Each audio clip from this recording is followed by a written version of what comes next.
Get ready, start. Now, coming back to the question of minorities, you will please find why this particular resolution has been so widely put in that it might include a religious minority as well, a linguistic minority as well, or an economic minority, as some honorable members rightly pointed out. Now, sir, a question arises whether there ought to be any such production in so far as a particular type of minority is concerned. I shall deal with the question of minorities at some length, but you will please find, sir, what the honorable mover wants is that there ought to be a permanent minorities commission. It ought to be endowed with statutory powers. Therefore, sir, an attempt is being made for the first time by my honorable friend for driving a wedge between a community and a community. So far as the Constitution is concerned, as my honorable friend rightly pointed out, whenever the question of minority arises, we have to be extremely careful. The Constitution is a very sacred document which has embodied all the different aspects of the common question of India's nationality. India is one in spite of different types of language and religions, but in the midst of all these diversities, we have to develop a common nationality.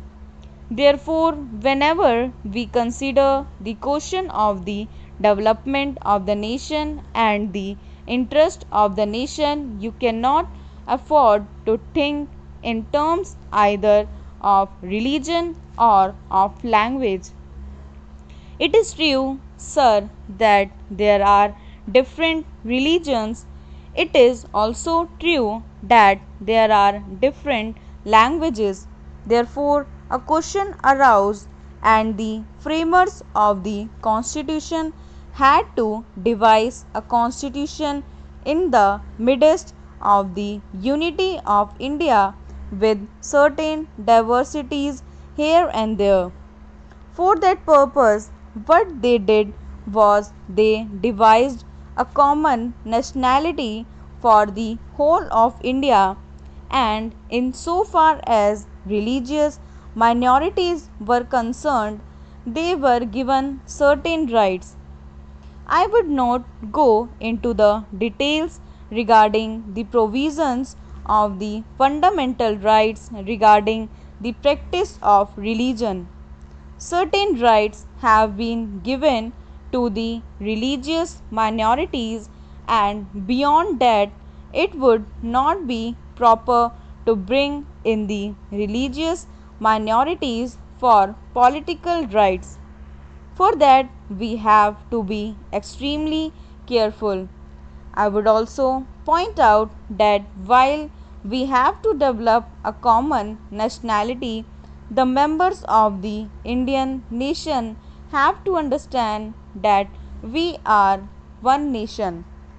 Therefore, certain rights in respect of religious minorities were given. They were fundamental rights, and most of them are justiciable rights. Here we stopped so far as the religious rights were concerned. Then a question arose, what ought to be the attitude of not only the government but the society regarding the languages? It was true that there were certain interests of the religion language. Now, these languages required to be developed, but they were not meant for dividing one man from the other.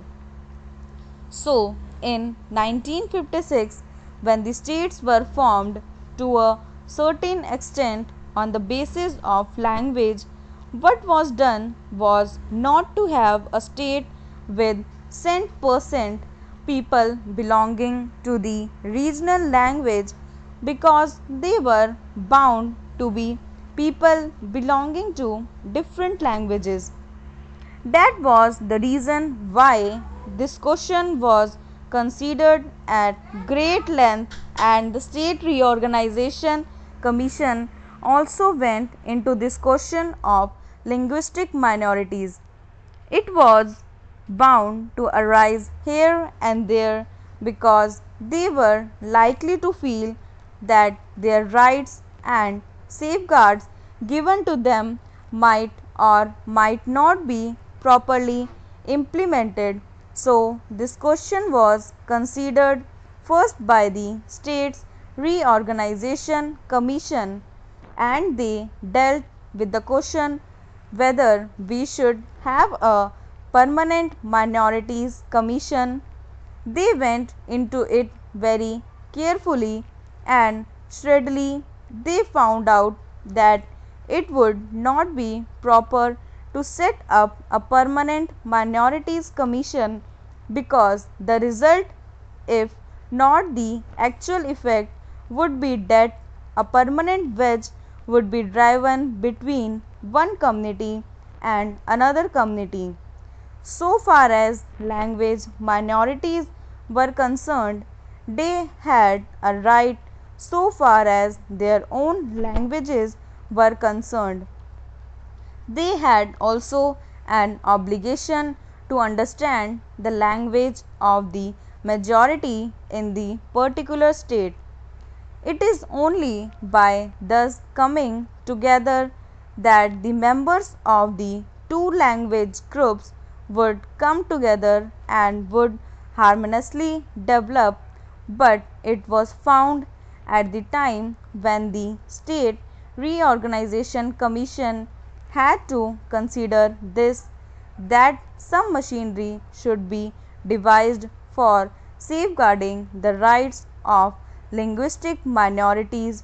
Only and after full consideration, what was conceded was that only in respect of linguistic minorities certain rights should be extended and certain rights should be safeguarded, and an officer should be appointed by the President for making a report on the question whether these rights of the linguistic minorities are or are not properly safeguarded. Stop.